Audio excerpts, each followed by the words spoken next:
더불어민주당이 비례대표 공천 문제로 인해 크게 흔들리고 있습니다. 지지자들뿐만 아니라 이번에는 더민주 내부에서도 거세게 반발하고 있습니다. 오늘 투표임은 더민주의 비례대표 공천과 김종인 비상대책위원장의 리더십 문제를 집중적으로 살펴보려고 합니다. 월요일 오늘 순서는 시사인의 고재열 기자 그리고 민동기 시사평론가 두 분과 함께합니다. 어서 오십시오. 네, 안녕하십니까. 예, 안녕하세요. 원래 김광진 더불어민주당 의원이 오늘 스튜디오에 출연하시기로 했었는데요. 중앙위원회가 8시로 연기가 되면서 나오지 못하셨습니다. 중앙위원회 시작 전에 김광진 의원과 잠깐 전화 연결하도록 하겠습니다. 김 의원님, 지금 국회에 계십니까? 예, 안녕하세요. 김광진입니다. 국회에 있습니다. 예, 반갑습니다.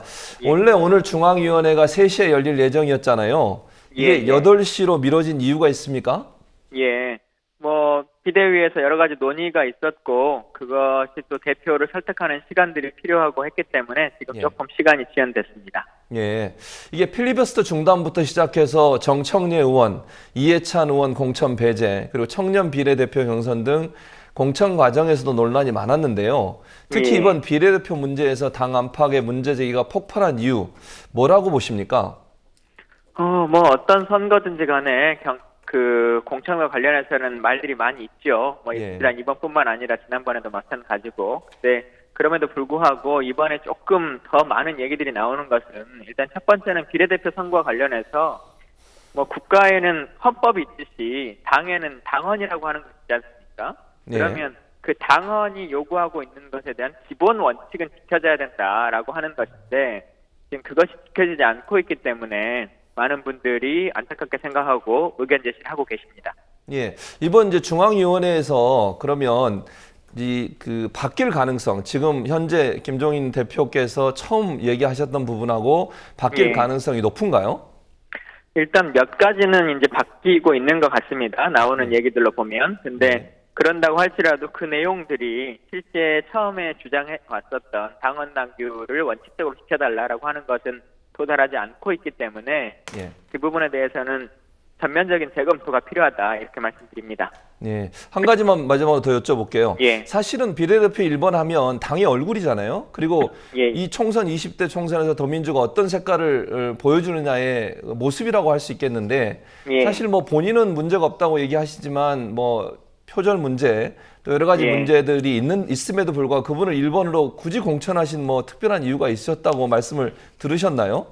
일단 저희도 어제 공심위에 처음으로 그 이름을 들은 거기 때문에 예. 중앙위원회에서요. 저희들은 세부적인 사항을 알지 못하고 언론에 나온 거 말고는 알지 못하는 것이고 실제 이런 논쟁이 있으면 공심위가 명확하게 그 입장을 내야 되는 거 아니겠습니까? 예. 검토를 해봤는데 문제가 없다든지 예. 아니면 검토를 제대로 하지 못했으니까 다시 재고를 하겠다든지 해야 되는데 예. 지금 그런 입장들이 명확하지가 않고 또 국민들에게 그것이 설득되지 않기 때문에 계속 이렇게 잘못이 반복되고 있는 것 같습니다.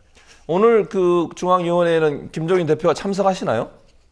아까부터는 하지 않으시겠다고 지금 말씀하신 상황이어서 예. 아마 오시지 않지 않겠냐 이렇게 판단하고 있습니다. 안 오셔도 회의는 계속 되는 것이죠?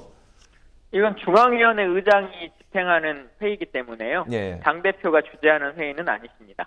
예, 그렇군요. 자, 김 의원님 오늘 회의 때문에 못 오셨는데 회의 끝나시고 예, 한번 죄송합니다. 다음 기회에 예. 꼭 한번 스튜디오에 나와 주시기 바랍니다. 예, 그렇겠습니다. 감사합니다. 예, 감사합니다. 예, 두 분 얘기 같이 들으셨죠? 지금 네. 김광진 의원 얘기도 들었는데 제가 질문을 그렇게 드렸습니다만 이게 비례대표 공천 문제 때문에 더민주가 상당히 지금 혼란에 빠져 있어요. 네. 고 기자님은 이번 비례대표 공천 어떻게 분석하십니까? 그동안 예. 공천이라는 여러 언덕을 넘어오지 않았습니까? 그 언덕을 넘어오면서 이해찬, 정청래 이렇게 굴러떨어진 사람들도 있고 지금까지의 어떤 그 사안들이 언덕이었다면 예. 이번 비례대표 공천은 저는 절벽이라고 말씀드릴 수 있겠습니다. 그러니까 언덕은 어떻게든 이렇게 꾸역꾸역 올라서 넘을 수가 있는데 예. 앞에 그냥 절벽이 버티고 선 거죠. 그러면 지금 이제 암벽 등반해야 되는데 예. 거기에 좀 난망해 보입니다. 이 비례대표 공천은 이러한 문제도 불구하고 예. 얻을 수 있는 것이 무엇인가, 보여주고자 하는 것이 무엇인가, 그게 중요합니다. 그러니까 이런 그 후보 개개인의 문제가 불거질 수도 있는데 그리고 불거지지 않은 적이 없는데 예. 얻으려고 했던 것이 무엇인가, 보여주고 하려고 했던 것이 무엇인가, 그게 없습니다. 예. 그래서 저는 정말 문제 있는 공천이라고 생각합니다. 그 아까 제가 잠깐 뭐 김광희 의원한테 물어봤지만 네. 1번이라고 하면 상징성이 있잖아요. 네. 어쨌든 그 정당에서 비례대표 1번으로 공천한 사람이라면 이번 선거에 어떤 자세로 또 어떤 뭐 정책적 목적을 가지고 총선이 이루어지냐는 걸 볼 수 있는 선명성을 볼 수 있는 그런 인물을 내세워야 할 텐데 네.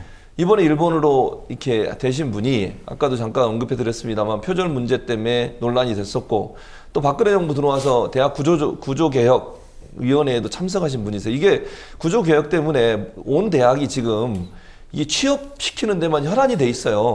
인문사회과학적으로 완전히 죽고 있는 상황이거든요. 이렇게 이런 일을 했던 분을 그 1번으로 하는 게 과연 맞습니까? 어떻게 보세요? 아니 그러니까 사실은 비례대표 공천이라고 네. 하는 게요. 그 지금 많은 비판이 쏟아졌지 않습니까? 네. 근데 그런 비판을 일단 다 걷어내고 정말로 정치 공학적으로 생각을 해봤을 때 이기기 위해서 비례대표 공천을 이렇게 했다. 이제 그걸 철저하게 이제 일단 전제한 상태에서 네. 그 비례대표 명단을 한번 봐도요.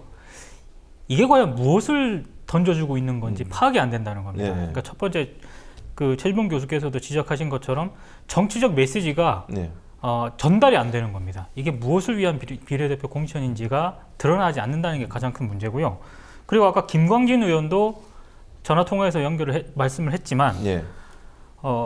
잘 몰라요. 예. 그러니까 그 지금 현직 의원조차도 왜 일본으로 그분이 그 문제 됐는지. 많은 사람이 예. 1번으로 됐는지를 잘 모르고요. 예. 굳이 1번만이 아니더라도 비례대표에 올라 있는 상당수 후보 가운데 신상을 제대로 아는 사람이 거의 없다는 얘기를 많이 하거든요. 예, 그렇죠. 더불어민주당 내부에서도. 예, 예. 그러니까 저는 뭐 셀프 공천 예. 혹은 뭐 도덕적 논란 이걸 예. 다 논외로 하더라도 예. 그럼 이기기 위해서 비례대표 공천을 했다라고 했을 때 그 명단을 보면서 그게 나와야 되지 않습니까? 그렇죠. 그게 읽혀야 되는데 예. 그게 안 읽힌다는 거죠. 이게 이기기 위한 비례대표 공천인지 예. 도대체 어떤 정치적 메시지를 전달을 하려고 하는 건지 예. 이런 게 전혀 안 읽히다 보니까 결국에는 지금 지지자는 물론이고 그렇죠. 맹폭을 받고 있는 거라고 생각을 합니다. 예.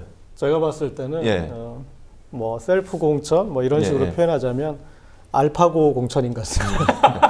알파고. 이 예. 알파고가 이세돌 구단하고 이렇게 바둑을 둘 때 뭐 예. 우리가 잘못 둔 수인 줄 알았는데 예. 나중에 뭐 30수 앞을 이 계산한 수였다라고 얘기를 하니까 글쎄 뭐 이 정무적 판단을 하고 30수 앞을 보고 한 공천인지 모르겠지만 저는 이제 제가 보는 범주 안에서는 설명이 힘듭니다. 그리고 이렇게 비례대표 공천은 그 뭐 찍는 단체나 그런 네. 사람들을 관련 있는 사람을 함으로써 어떤 그 이 그룹을 지지계층으로 이렇게 흡수하는 것인데 이번에 보면 이 박경미 교수도 문제지만 김숙희 서울시 의사회장 같은 경우에 그렇죠. 이분이 이제 비례 공천을 받는다 했더니 대한치과의사협회, 대한한의사협회, 대한약사회, 대한간호협회 이 보건의료단체 네 군데 단체가 등을 돌려버렸습니다. 그러니까 이분이 뭐 그동안 의료개혁에 대해서 반발했던 거 그리고 뭐 리베이트 비리나 이런 거에 대한 그 의사 처벌 조치를 이렇게 뭐 약화시키려고 했던 거 여러 가지 그런 그런 이제 보수적인 이제 그 주장을 했던 거에 대해서 이제 반했는데 이거는 안 하는 이만 못한 공천이거든요. 그렇죠. 그러니까 맞아요. 이런 면에서 봤을 때 글쎄 뭐 저희가 알파고가 아니라서 모르겠지만 참 이해하기 힘든 공천입니다. 그러니까요. 이게 또 박종원 씨 같은 경우도 사실 이번에 이제 뭐 논란이 많이 됐잖아요. 전 공군 참모총장. 근데 김종인 대표의 인터뷰를 보면요. 이분이 문제가 돼서 기자들이 물어봤어요. 이 사람이 이런 일을 한 걸 알고 계십니까? 그랬더니 몰랐다는 거예요. 그래서 언론에 보도되고 나서 알았다는 얘기예요. 그 말은 결국 제대로 검증을 안 한 거잖아요. 비례대표들을 뽑는 과정에 있어서 공관이든 아니면 김종인 대표 개인이든 본인이 어쨌든 뭐 1번부터 10번은 자기가 어쨌든 검증을 했을 거 아니에요. 제대로 검증이 안 한 상태에서 그냥 뭐 추천을 받았는지 아니면 본인이 어디서 찍었는지 모르겠지만 이런 식으로 뭐 아까도 뭐 현역 의원도 모를 정도로 깜깜이 뭐 인사 또는 깜깜이 심사라고 할 수 있겠는데 이런 식으로 해놓고 본인은 물러설 수 없다. 대표가. 이런 식으로 얘기하는 게 설득력이 있을까요? 그럼 민주당을 지지하는 사람, 더불어민주당을 지지하는 사람들한테 과연? 근데 사실은 저도 예. 왜 이런 공천 비례대표 공천을 했을까라고 생각을 했었는데 그러니까 추정이죠. 첫 번째는 공천 심사 비례대표 이 명단에 관여했던 분들이 예. 그게 정말로 별 크게 문제가 안 된다고 판단했을 수도 있다고 봅니다. 그러니까 만약에 그랬다면 저는 더불어민주당은 정말 심각한 문제에 봉착해 있다라고 생각을 하고요. 근데 이런 문제가 제기됐는데도 불구하고 몰랐다. 예. 과연 몰랐을까?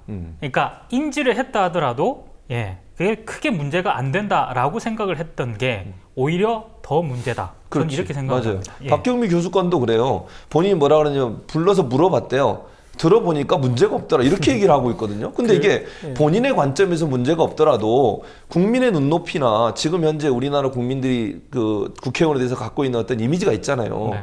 일 별로 안 하고 그냥 적당히 하고 이렇게 돈 받고 이런 사람으로 이미지가 있는데 민주당이 그런 이미지를 가지고 그런 후보들을 내세워가지고 도저히 이길 수 없는 상황이란 말이에요. 그러니까 저는 이제 이런 결과도 문제지만 과정의 문제도 좀 들여다봐야 될 것 같습니다. 그러니까 이런 것을 대비하기 위해서 그동안 혁신이나 이제 당에서 시스템 공천을 준비해놨습니다. 그래서 체계를 밟아서 이런 문제 있는 사람들을 걸러내고 그리고 적합한 인물을 골라내기 위한 제도를 만들어놨는데 그걸 전부 무력화시키고 벼락치기 공천을 한 거죠. 그러니까 벼락치기 공천을 한 의도는 이런 사람들이 그런 검증되는 시간을 최소화하고 그리고 이런 인물이 되더라도 시간이 없으니 대안이 없으니 그냥 가자라고 얘기가 나올 정도로 지금 그렇게 끌고 와서 한 거죠. 그러니까 이거는 이제 우발적 범행이 아니라 계획된 뭐 그런 걸로 봐야 되지 않을까 싶습니다. 그리고 일부에서는 이런 얘기돼요. 이번 비례대표 공천 때문에 80석도 힘들다. 이런 말이 나오고 있거든요. 네. 만약에 이걸 계속 밀어붙인다 김종인 대표가 본인은 지금 얘기하거든요. 나를 이 정도로 대우하는 정당에 나 있을 필요도 없다. 지금 써 나가겠다고 이렇게 주장하고 있어요. 네. 그럼 만약에 김종인 대표가 끝까지 버텼다. 어떤 결과가 나올 거라고 예상하세요? 그러니까 사실은 아까 제가 얘기했던 것처럼 어떤 셀프 공천, 도덕적 결함 이런 걸 다 논의를 하더라도요. 그럼 그런 것까지 다 100번을 양보해서 인정을 하고 그럼 이 명단 가지고 과연 유권자들이나 국민들에게 우리는 이런 비례대표 후보를 가지고 이길 수 있다라고 설득력을 가져야 되는데 중요한 거는 당 내부에서도 비례대표 명단에 올라 있는 신상들에 대해서 잘 모른단 말입니다. 그렇죠. 저도 사실은 고백을 하자면 저도 그래도 시사라든가 미디어를 가지고 밥 먹고 사는 사람인데 그 명단을 처음에 봤을 때 정말로 이 사람들은 누굴까라고 했던 그런 이름들이 굉장히 많거든요. 근데 이런 이름들을 가지고 국민들 앞에 설득을 한다? 저는 힘들다고 보고요. 김종인 대표 얘기를 하셨으니까 제가 잠깐 말씀을 드리면 저는 김종인 대표나 박근혜 대통령이나 리더십 측면에서는 둘 다 좀 비슷하다고 생각을 합니다. 그러니까 이견이라든가 자기를 비판하는 것을 좀처럼 용납하지 않는 그런 캐릭터인 것 같고요. 다만 그게 이제 박근혜 대통령 같은 경우에는 철저하게 보복의 형태로 나타난다면 김종인 대표 같은 경우에는 나 안 해. 그렇죠. 뭐 나를 이렇게 대접해. 이런 식으로 나타내는 게 조금 차이일 뿐이지 권위주의적인 어떤 리더십이라든가 캐릭터는 대단히 좀 공통점이 많다라고 하는 것을 제가 최근에 좀 느끼고 있습니다. 자, 고 기자님, 그러면 또 이런 예측도 있어요. 김종인 대표가 셀프 공천에서 물론 지금은 뭐 13번으로 바꾼다 뭐 이런 얘기가 있긴 하지만 2번으로 해서 들어가면 이런 거잖아요. 구원투수로 불렀더니 구단주를 해먹겠다는 지금 얘기잖아요. 그리고는 뭐 일부 언론에서는 대권까지 넘보고 있다. 이런 보도까지 나오고 있어요. 정말 김종인 대표가 그런 꿈까지 갖고 있을까요? 우리가 이제 그 1회 때 제가 전시작전권과 평시작전권에 대해서 이렇게 언급을 해드렸는데, 그러니까 그 김종인 대표의 포석이 지금 이제 비대위를 넘어선 평시작전권까지는 넘보고 있는 포석이다. 그리고 최소한 친노 그룹으로 친문재인 그룹으로 넘어가지 않게 하기 위한 포석 정도는 하고 있다라고 이렇게 말씀드렸는데 일단 이제 그 길로 계속 선명해지고 있는 것 같습니다. 그리고 어떤 그룹과 어떤 동맹을 맺고 있는지 그런 것들도 이제 지금 그림은 다 나온 것 같고요. 그런데 그 이제 구현될지는 이제 일단은 선거를 치르면 이 선거 결과에 대한 책임을 져야 되기 때문에 그것은 지금 단계에서는 뭐 그냥 가능성 하나로만 봐도 될 것 같습니다. 민 기자님, 그리고 만약의 경우에 이제 아까도 계속 만약이라는 얘기를 하게 되지만 김종인 대표가 이걸 밀어붙인다고 했을 때 네. 더불어민주당을 지지했던 지지층이 정의당이나 국민의당으로 뭐 넘어갈, 그러니까 지지를 바꿀 그럴 가능성은 좀 있을까요? 반사 이익은 분명히 정의당이 지금 누리고 있다고 생각을 예, 하고요. 예. 저도 이제 오늘 다른 그 정의당 그 예비 후보로 나선 분하고 통화를 한 적이 할 기회가 있었는데 실제로 당원들이 엄청나게 증가를 하고 있답니다. 그래요? 그리고 예. 그 반사 이익이라고 하는 거를 체감할 수 있을 정도인데, 근데 정의당 쪽에서도 굉장히 우려를 하는 게요. 이게 지금 야권에 대한 전체 어떤 환멸이라든가 그럴 수 이런 걸로 있죠. 나타날 수 있기 때문에 당장의 어떤 반사 이익보다는 앞으로 총선을 남겨두고 있지 않습니까? 23일 정도 남겨두고 있는 그렇죠. 그런 상황에서 이게 동반 하락할 수가 있다는 점을 더 우려할 정도이기 때문에 제가 봤을 때는 굉장히 좀 우려스러운 그런 상황이죠. 분명히 정의당이라든가 이런 쪽에 반사 이익을 얻긴 합니다만 예. 그것이 이제 사실 정의당 쪽에서도 새누리당의 어떤 과반이라든가 혹은 개헌 저지선 이런 거를 더 염두에 두고 있는 것 같은데 그것 자체가 굉장히 어려워질 수 있다. 그렇죠. 이런 점을 대단히 우려하고 있는 거예요. 그러니까 지금 이제 지적한 것처럼 고 기자님 생각해 보세요. 이게 만약 이렇게 되다가 80석도 못 얻고 180석 가져가고 만약 이런 경우가 발생하게 되면 4년을 어떻게 되냐는 거죠. 이후에 4년이. 그런 걸 왜 김종인 대표가, 제가 이게 중립을 지켜야 되는데 김종인 대표가 왜 그걸 생각을 못 하는지 모르겠어요. 본인의 어떤 입장, 본인의 어떤 뭐 기질 또는 정치적인 어떤 성향 이런 부분들을 밀어붙이면서 전체를 보지 못하는 게 아닌가 하는 우려가 되는데 고 기자님 어떻게 보세요? 이분의 이런 스타일에. 지금 이제 선거까지 시간이 있어서 예. 그러니까 이 지금의 논란을 얼마나 빨리 정리하고 끊어내느냐가 관건인 것 같습니다. 이를테면 이제 공천 파동 때도 정청래 의원이 불출마 그것에 수긍하겠다 하면서 그렇죠. 이제 어느 정도 일단락 되었었는데 지금은 이제 이 문제가 얼만큼 끌고 가느냐에 따라서 이제 야당에 미칠 영향이 이제 클 것 같습니다. 일단은 그러나 이 이제 지역구 선거는 이제 지금 각 대진표대로 구도대로 치러지기 때문에 이것이 그렇게 미칠 영향은 좀 적을 것 같고 그러나 앞서 지적했듯이 그러니까 정당 투표에서 정당 비례 투표에서 정의당 쪽으로 넘어가거나 이제 다른 당으로 넘어가는 그런 영향은 충분히 감안할 수 있을 것 같고요. 그리고 이 문제는 그런데 지금은 문재인 전 대표가 나서야 될 국면입니다. 제가 봤을 때는 왜냐하면 그 이미 절벽이 됐기 때문에 그 절벽을 만드는 사람 입장으로서도 김종인 대표 입장으로서도 지금 다른 사람하고 대화할 계제가 아니에요. 본인이 그런 정도의 지금 옥리를 부렸으면 이것에 대해서 카운터 파트너는 문재인 전 대표가 돼야 되고요. 그리고 문재인 전 대표가 불러온 사람입니다. 네, 그렇죠. 그리고 그 사람이 지금 임계점 이상의 어떤 논란을 만들었기 때문에 이것에 대해서 풀어내는 과정은 지금 이제 문재인 전 대표의 과제고 제가 봤을 때는 글쎄 뭐 오늘 밤이나 제 생각에는 오늘 밤 정도 좀 늦어도 내일까지는 직접 찾아가지 않을까 싶습니다. 그리고 그럼 만약에 만나고 나면 김종인 대표가 바꿀 가능성이 있을까요? 자기 생각이나 이런 부분을 어떻게 보세요? 제가 봤을 때는 그 대목에 대해서는 이제 본인도 지금 프로세스를 다 염두해 둘 것 같아요. 그러니까 흔히 말하는 정무적 판단을 하고 하시는 분이니까 그래서 그게 이제 제가 봤을 땐 조율은 될 수 있을 것 같습니다.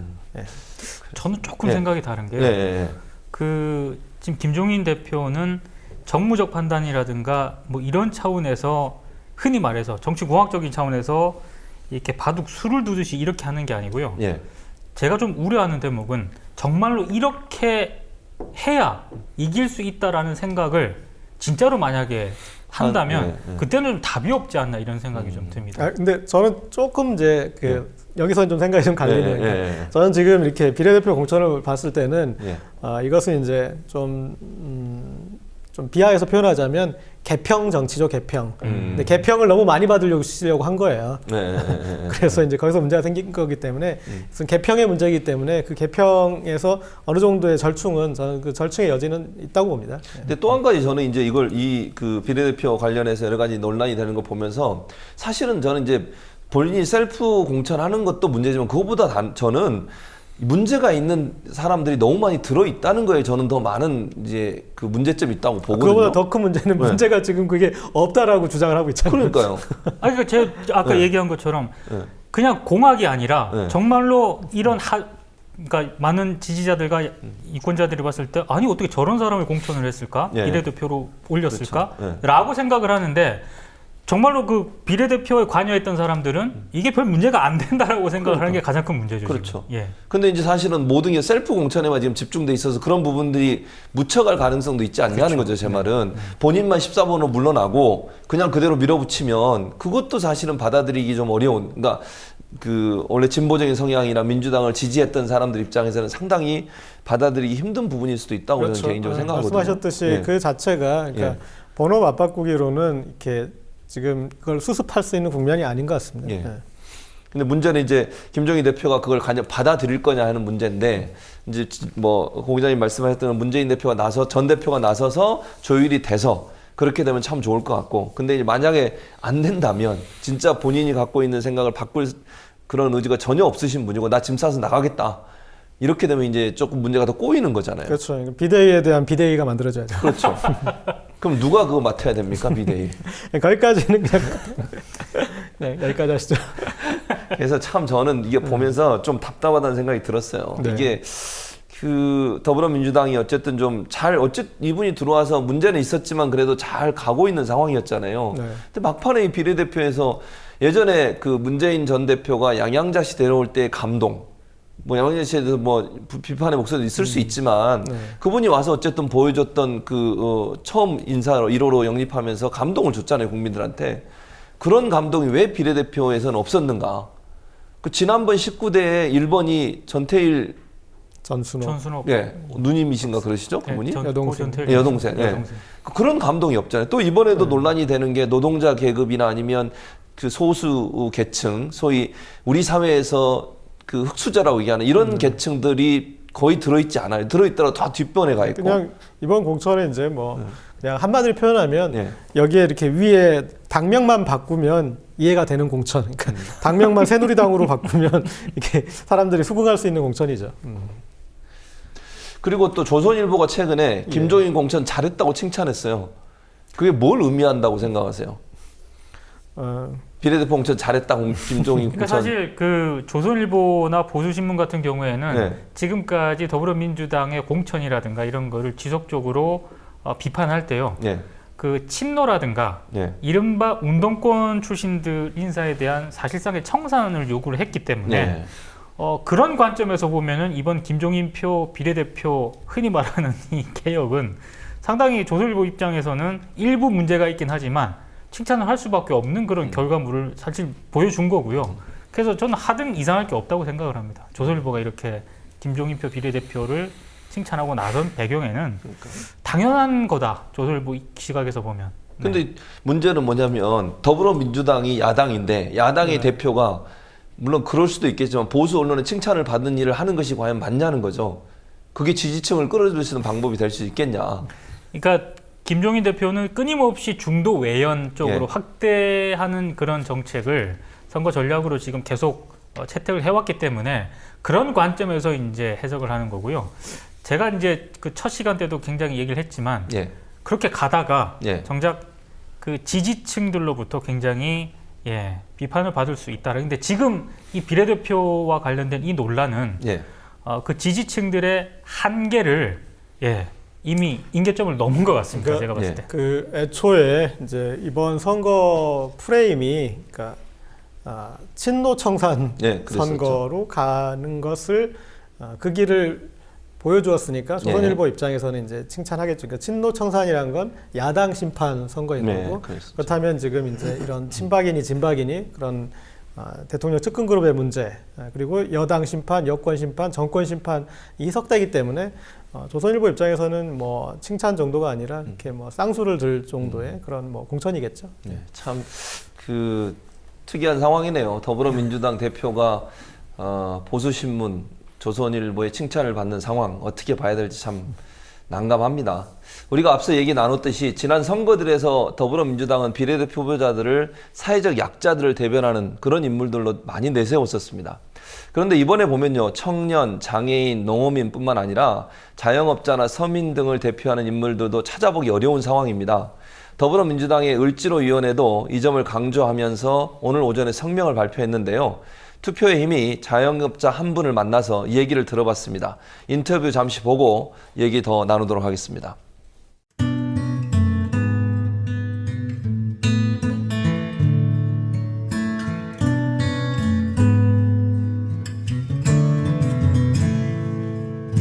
평일날에는 한 2시, 금요일 토요일 같은 경우에 한 3시에서 4시 이렇게 끝나요.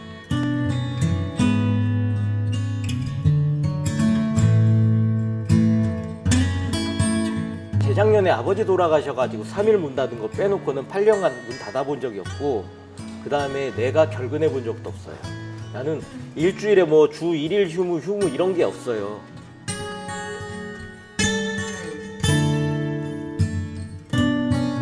지금 한 8년 정도, 8년 넘게 여기 장사를 하고 있는데, 그렇다고 해서 요리 기술이 있는 것도 아니고 뭐 재능이 있는 것도 아니고, 그러니까 당연히 프랜차이즈를 선택을 할 수밖에 없었겠죠.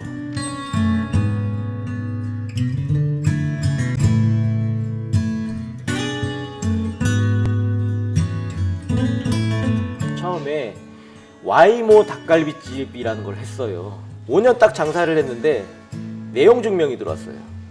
이게 뭐냐? 라고 했는데 계약 해지를 통보를 한 거예요. 내가 영업 끝나니까 딱 바로 들어오더라고요.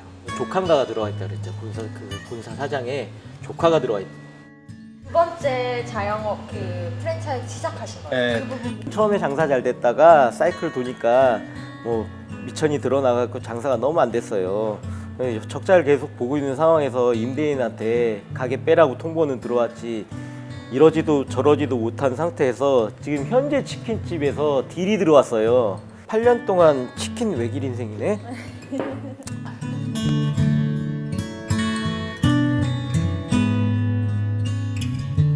물류 비용들이 좀 비싸거든요. 룰이라는 건 정확하게 가령 뭐 치킨이라든가 닭이라든가, 그다음에 뭐 소스라든가, 그다음에 뭐 오일들, 이런 것들, 그런 비용들이 좀 비싸니까 지금 뭐냐면 마진이 조금 남는다는 거죠.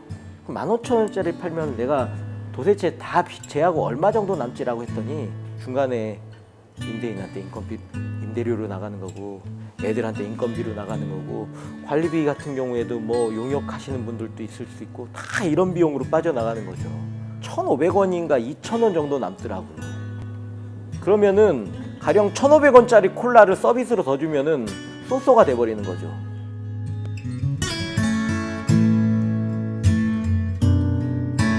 계약 기간은 이미 끝났고요.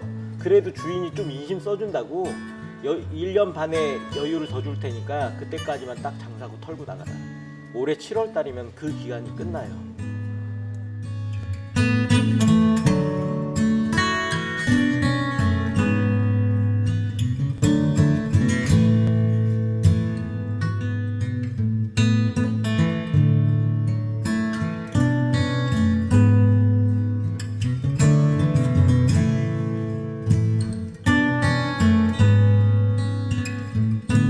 난 어쩔 수 없이 스스로 체념하는 사람도 굉장히 많다. 왜냐면 불과 얼마 전에 나도 그랬으니까. 저 같은 경우에도 제가 5개월 차이로 못 받았거든요. 5개월 차이 얼마 안 되는 것 같죠. 근데 며칠 차이로 못 받으신 분도 있어요. 그럼에도 불구하고 그냥 맨몸으로 나갈 수는 없어요. 왜냐면은 그러면은 그 얘긴즉슨 우리 가족이 정말 비참하게 이 시간 이후로 살아야 된다라는 의미하고 똑같거든요. 즉 건물주가 주장하는 재산권하고 제가 주장하는 생존권하고 두 개가 부딪혔는데 법은 일방적으로 재산권을 손을 들어줬어요. 일방적으로.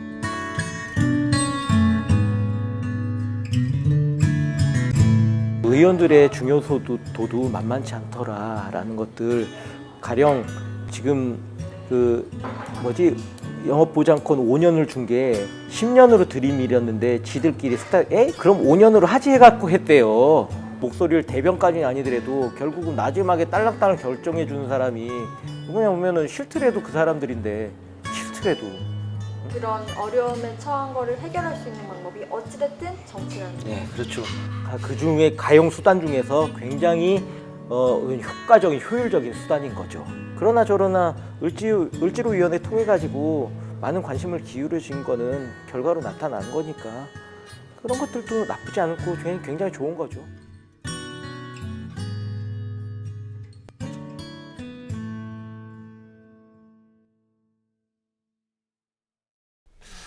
방금 이제 들으셨는데 네. 저렇게 치킨집에서 어려움을 당하고 있는 분들이 그렇게 얘기하시잖아요. 서민을 위로할 수 있는 게 정치다. 물론 욕하면서도 그들이 결정권을 갖고 있으니 어쩔 수 없다는 얘기를 하시는데 이거 이번에 비례대표 명단에 올라오신 분들, 특히 앞번에 배치되신 분들이 과연 을지로위원회처럼 서민들의 아픔, 서민들의 고통을 직접 경험했든지 아니면 돌볼 수 있는 어떤 경험이 있든지 그럴 가능성이 있는 분들이 얼마나 있다고 보세요, 고 기자님? 이분들은 이렇게 을지로위원회와 비교해서 표현하자면 예.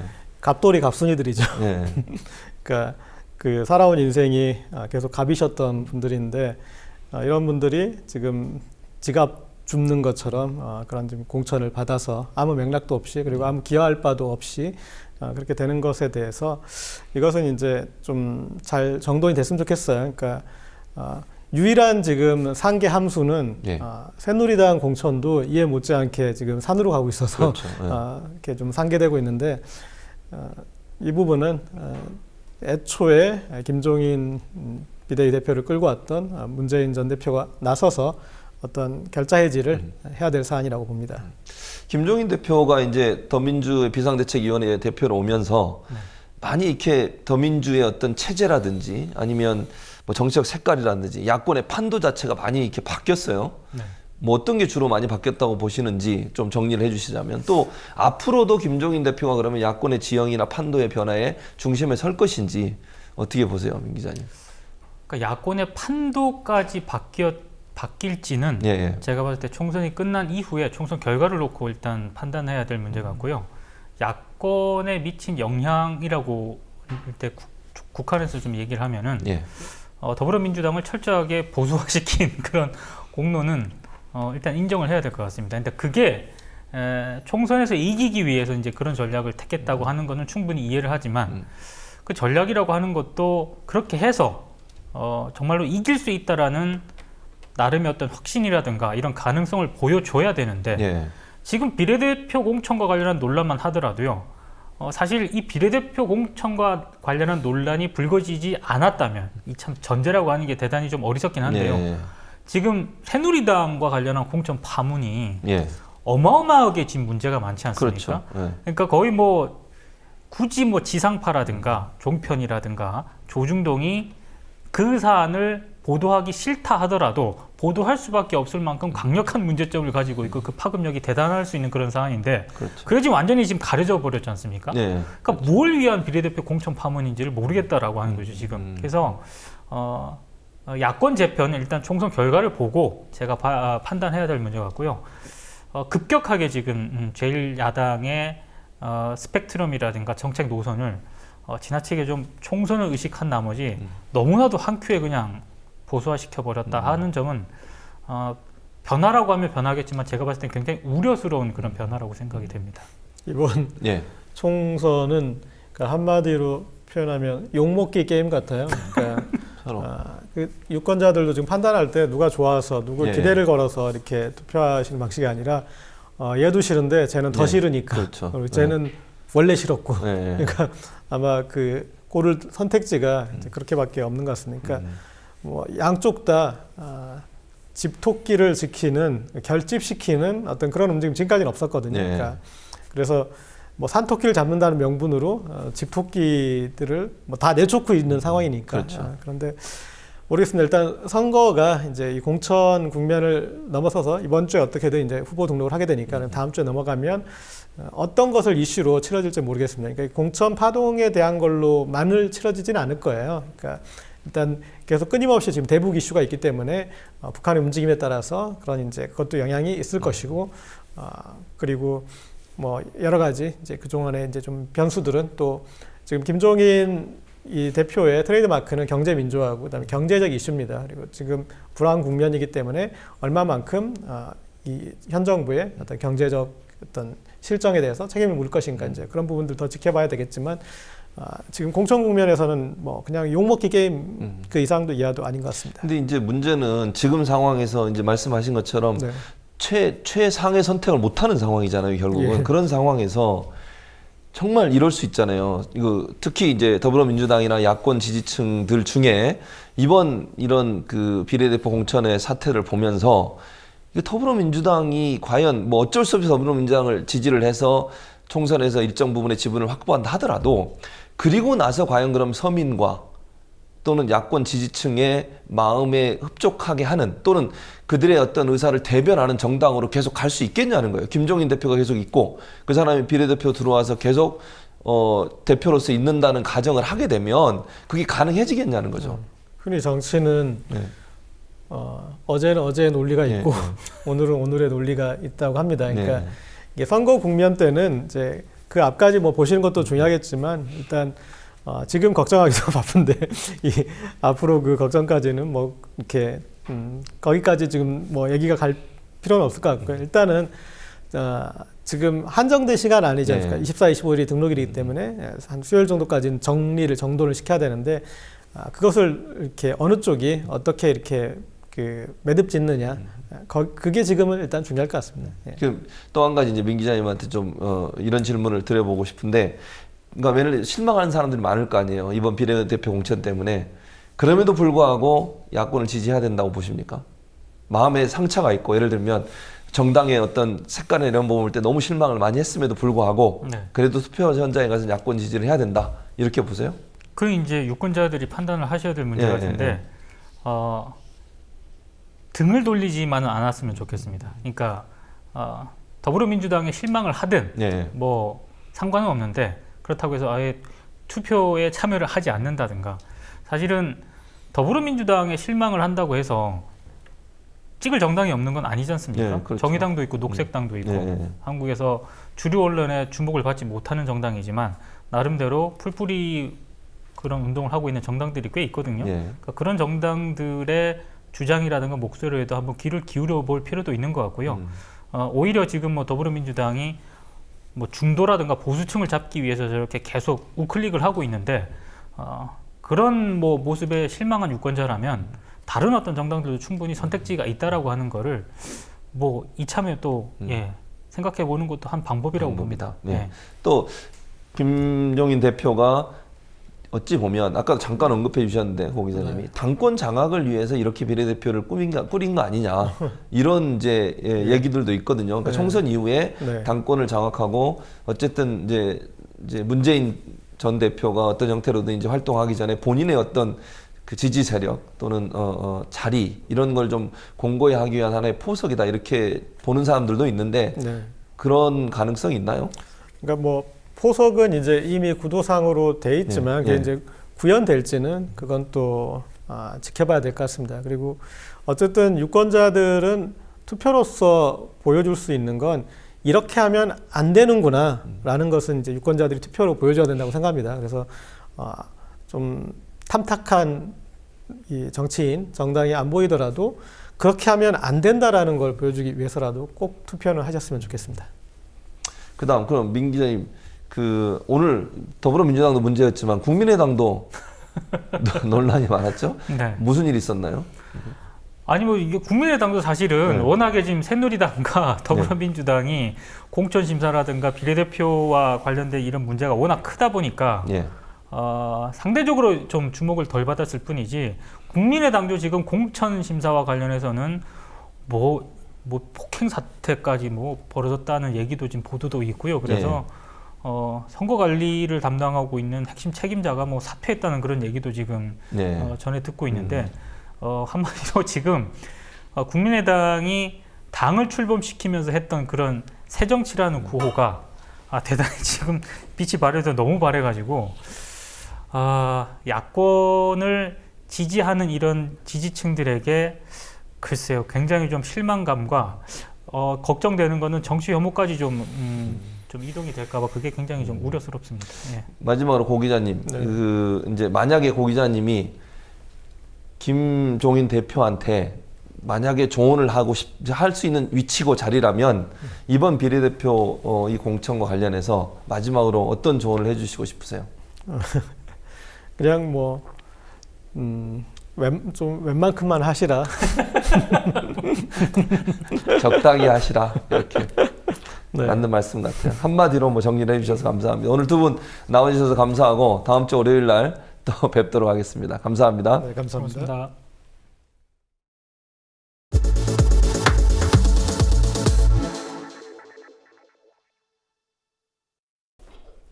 여당과 제1야당의 국회의원 당선 직행버스를 할 수 있는 비례대표 1번과 2번. 그래서 비례대표 1, 2번은 당의 정체성에 부합하면서 총선 전략을 대표할 수 있는 인물로 선정합니다.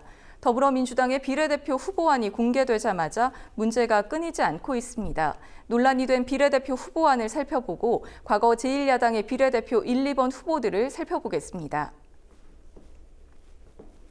더불어민주당 중앙위에서 논란을 빚은 그룹별 비례대표 후보입니다. 지난 20일 비대위가 공개한 명단으로 당 중앙이 반대에 부딪힌 안입니다. 임의대로 3개 그룹으로 나눈 것과 함께 논란이 있는 인물들이 포함돼 제대로 된 검증을 거치지 않았다는 것이 문제가 됐습니다. 후보들 면면을 보겠습니다. 시민사회나 노동계 인사보다는 교수 등 전문가가 대다수로 1번에서 10번까지에서는 이용득 전 한국노총 위원장이 포함됐을 뿐입니다. 게다가 김종인 대표의 셀프 공천도 문제가 됐습니다. 당대표 권한으로 3명의 비례대표 후보를 선정할 수 있는데 그중 1석을 자신에게 썼습니다. 더욱이 나머지 2명 역시 논란이 있는 인사들입니다. 1번인 박경미 교수는 제자 논문을 본인 명의로 학회지에 무단 게재해 논란이 된 바 있고 6번인 최운열 서강대 경영학과 교수는 론스타의 외환은행 매각을 변호하는 신문 칼럼을 쓴 게 논란이 됐습니다. 결국 오늘 문제가 된 후보 중 일부를 제외했고 그룹 없이 투표를 통해 35명의 순위를 정하기로 수정안을 냈습니다. 그럼 제1야당이 역대 총선에서는 비례대표 1번과 2번에 어떤 인물을 선택했을까요? 비례대표제가 시행된 17대 총선부터 보겠습니다. 2004년 17대 총선에서 열린우리당의 비례대표 1번은 소아마비 1급 장애인인 장양숙 전 한국여성장애인연합 공동대표였습니다. 중증장애인으로 부산여성장애인연대 회장을 지내는 등 장애인 운동가로 활동했습니다. 휠체어를 타고 국회에 처음 입성한 인물로 이후 19대 총선에서는 민주통합당 지역구 후보로 출마했으나 고배를 마셨습니다. 비례대표 2번은 현재 더불어민주당 공관위원장인 홍창선 전 의원이었습니다. 한국과학기술원 교수 출신으로 한국항공우주학회 회장, 한국과학기술원 총장을 역임했습니다. 현재 더불어민주당 공관위원장으로 청년 비례대표 최종 후보자 중 1명과 구설에 올라 사퇴 요구를 받고 있는 상황입니다. 2008년 18대 총선 보겠습니다. 당시 통합민주당 비례대표 1번을 받은 이성남 전 의원입니다. 전 한국은행 금융통화위원으로 금융감독원 감독총괄을 역임했습니다. 이번은 장애인이자 법조인 출신인 박은수 전 의원이었습니다. 법관 임용심사에서 장애인이라는 이유로 탈락했으나 부당함을 언론에 알려 법조계에 진출했습니다. 판사 출신으로 한국장애인고용공단 이사장을 역임했습니다. 19대 총선입니다. 당시 양극화 해소가 총선의 주된 이슈였던 민주통합당은 비례대표 1번으로 전순옥 박사를 선택합니다. 전순옥 의원은 성공회대 교수 출신으로 고 전태일 열사의 동생이자 노동문제 전문가입니다. 당시 비례대표 2번을 받았던 최동익 의원입니다. 시각장애인이자 장애인 운동가입니다. 한국시각장애인연합회 회장과 한국장애인고용공단 이사를 역임했습니다. 이번 20대 총선에서 더불어민주당은 장애인이나 청년, 노동운동가 등 사회적 약자를 대변하는 인물을 선택했던 역대 비례대표와는 다른 선택을 했습니다. 1번인 박경미 홍익대 수학교육과 교수입니다. 수학교양서 저자로서 교육계에 알려진 인물로 교육부 정책자문위원과 대학 구조개혁위원 등을 지냈고 2014년 MBC 100분 토론 진행을 맡기도 했습니다. 한편 제자의 석사학위 논문을 학회지에 거의 그대로 실었다는 의혹이 제기됐으나 이미 소명이 된 사안이라고 일축했습니다. 이번에서 14번으로 바꾼 김종인 대표입니다. 셀프 공천으로 논란이 일자 오늘 14번으로 순번을 바꿨습니다. 이 역시 거의 당선이 확실시되는 순서로 이번 총선에서도 당선되면 비례대표로만 5번째입니다. 순번 배정과 동시에 당선이 보장될 수 있는 비례대표 후보. 비례대표 후보자는 소수자를 보호하기 위해 사회 내 특정한 가치를 대변하는 인물로 구성돼야 합니다. 당의 가치에 부합하며 시대적 요구에 대변하는 인물을 찾기 위한 제1야당의 철학과 고민이 필요해 보입니다. 투표의 힘, 장부경입니다.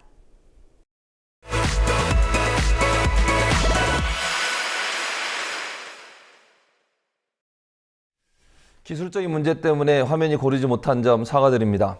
오늘 총선 유랑팀은 대구 최대 격전지 중에 한 곳인 대구 수성갑에 나가 있습니다.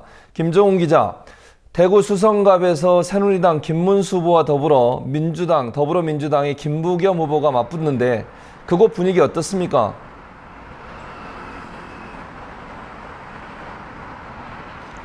네, 저희 총선 유랑팀은 대구의 강남으로 불리는 수성구 중심부에 나와 있습니다. 이번 격전을 상징하듯 제 뒤로 김문수, 김부겸 후보의 선거 캠프가 나란히 자리하고 있는데요. 그런데 이번 이 지역에서 변화의 바람이 조심스럽게 감지되고 있습니다. 그동안 여론조사를 보면 여당에 대한 지지가 굳건했습니다. 그런데 이례적으로 이번 선거에선 야당 소속 김부겸 후보에 대한 지지가 조심스럽게 나타나고 있습니다. 그 이유가 무엇인지 김부겸 후보에게 직접 들어봤습니다. 그게 한 개인이 만든 게 아니고 그만큼 대구의 사회경제적 조건이 그만큼 힘들다고 봐야죠. 이분들이 자신들이 분노가 있는데 이거를 어떻게 표출할 기회가 없는 거라. 여기가 조금 완강한 이게 위계 사회거든. 그리고 어른들이 쭉 계시고 하니까 자신들이 이 사회 경제적인 어떤 압박을 받아도 이 분노를 표출할 기회가 없었는데 이제 뭔가 조금 할 만한 상황 아닌가. 이번에는 한번 그런 걸 터뜨려 보자라는 그런 조심스러운 꿈틀거림이 느껴져요. 그게 이제 대구 민심이죠. 대구 수성갑은 새누리당에게도 남다른 의미가 있는 곳이지 않습니까?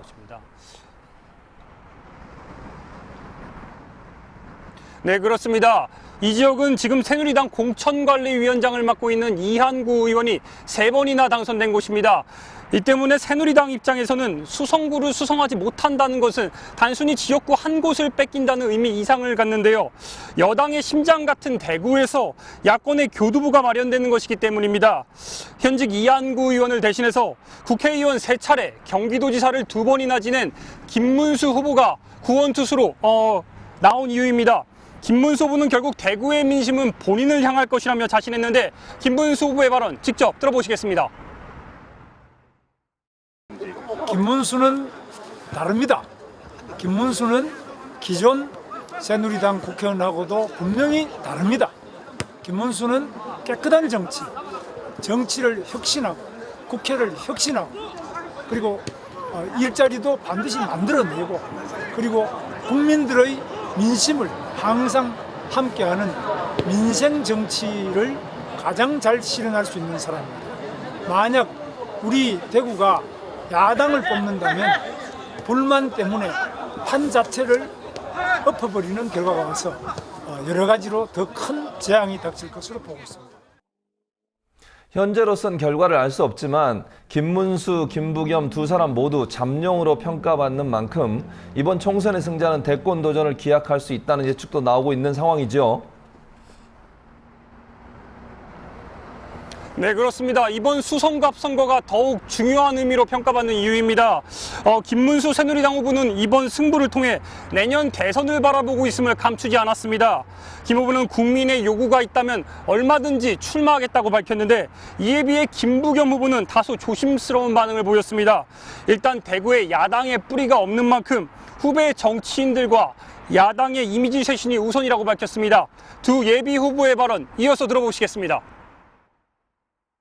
저는 우리 국민들이 원하는 모든 것들을 할 수 있도록 제 자신을 항상 준비해 나가고 있습니다. 국민들이 원하지 않는 일은 어떤 경우도 하지 않고 국민들이 원하는 일이라면 무엇이라도 할 수 있도록 최선을 다하겠습니다. 저는 사실은 이번에 당선되면 두 가지. 하나는 대구를 위해서 정말로 미친 듯이 일해줘야 돼요. 그래야 앞으로 우리 후배들이 여기서 야당을 할 수가 있죠. 그죠? 그 신뢰를 깨면 안 되고. 두 번째는 최근에 김종인 대표가 오면서 뭐 논란은 있지만 좀 당이 국민들하고 관계가 좀 많이 회복되는 것 같지 않아요? 그동안 조금 반대에만 익숙하다는 우리 당의 이미지를 대안을 마련하고 이 공동체를 위해서 고민하는 집단이라는 그런 이미지를 바꾸는데 아마 제 역할이 있을 거예요. 그러면 정치를 지금보다는 훨씬 더 사력 있게 책임지는 모습으로 해야 되잖아요. 네, 김문수와 김부겸, 김부겸과 김문수. 한 가지 분명한 사실은 이번 선거가 두 후보자뿐 아니라 여야 모두에게 너무나도 중요한 의미가 됨은 부인할 수 없어 보입니다. 지금까지 대구 수성에서 투표의 힘, 김종울이었습니다. 20대 총선 후보자 등록일이 이제 사흘 앞으로 다가왔습니다. 새누리당은 아직 비박 유승민 의원의 공천 여부를 결정내지 못했고 더불어민주당은 비례대표 공천에 대한 당 안팎의 비판이 거셉니다. 국민의당 역시 공천 후유증으로 오늘 국회에서 몸싸움까지 벌어졌습니다. 국회 사정이 이렇게 엉망이라고 해서 정치를 경멸하고 조롱해서는 안 되겠지요. 우리가 아무리 관심을 가지고 비판해봤자 달라지지 않는다고 포기한다면 정치를 통해 새로운 변화를 추구하는 일이 불가능해지기 때문입니다. 우리에겐 아직 22일이 남아있습니다. 20대 국회를 더 나은 의원들로 채우기 위한 시간이 아직 남아있다는 의미입니다. 그때까지 투표의 힘이 여러분과 함께 하겠습니다. 내일 뵙겠습니다.